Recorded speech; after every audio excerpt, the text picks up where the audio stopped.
ఈరోజు మనం ball badminton history తెలుసుకుందాం. ఇది దక్షిణ భారతదేశంలో తంజావూరులో ఆవిర్భవించింది. తంజావూర్ తమిళనాడులో ఉంది. ప్రారంభంలో ఈ క్రీడను పోనా అనే పేరుతో పిలవడం జరిగేది. కేరళలోని ట్రావెన్కోర్ అనే ఉన్నత వంశీయులు ఈ క్రీడను వినోదం కోసం మాత్రమే ఆడేవారు.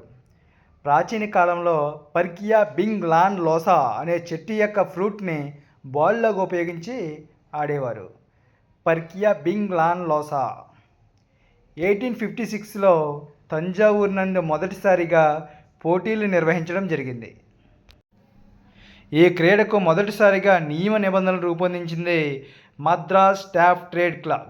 మద్రాస్ స్టాఫ్ ట్రేడ్ క్లబ్ ఈ గేమ్కు నియమ నిబంధనలు రూల్స్ అండ్ రెగ్యులేషన్స్ అనేవి రూపొందించడం జరిగింది. దక్షిణ భారతదేశపు స్థాయి పోటీలు 1906లో నిర్వహించబడ్డాయి. దక్షిణ భారతదేశంలో 1906 సంవత్సరంలో నిర్వహించబడ్డాయి.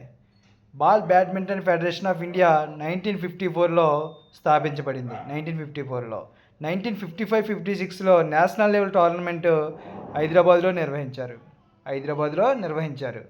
1970లో సౌత్ జోన్ ఛాంపియన్షిప్ నిర్వహించారు. 1970లో నిర్వహించారు. 1970 నుండి బాల్ బ్యాడ్మింటన్ గేమ్ని ఆడిన బాగా పెర్ఫార్మెన్స్ చేసిన ప్లేయర్స్కు అర్జున్ అవార్డు కూడా ఎంపిక చేయడం జరుగుతుంది. 1970 నుంచి 1970-71లో ఇంటర్ యూనివర్సిటీ పోటీలు నిర్వహించారు. 1970-71లో ఇంటర్ యూనివర్సిటీ పోటీలు కూడా ప్రవేశపెట్టారు. మొట్టమొదటి అర్జున్ అవార్డు అందుకున్న వ్యక్తి పిచాయ్, వరంగల్. మరొక గేమ్ యొక్క హిస్టరీతో మళ్ళా కలుద్దాం.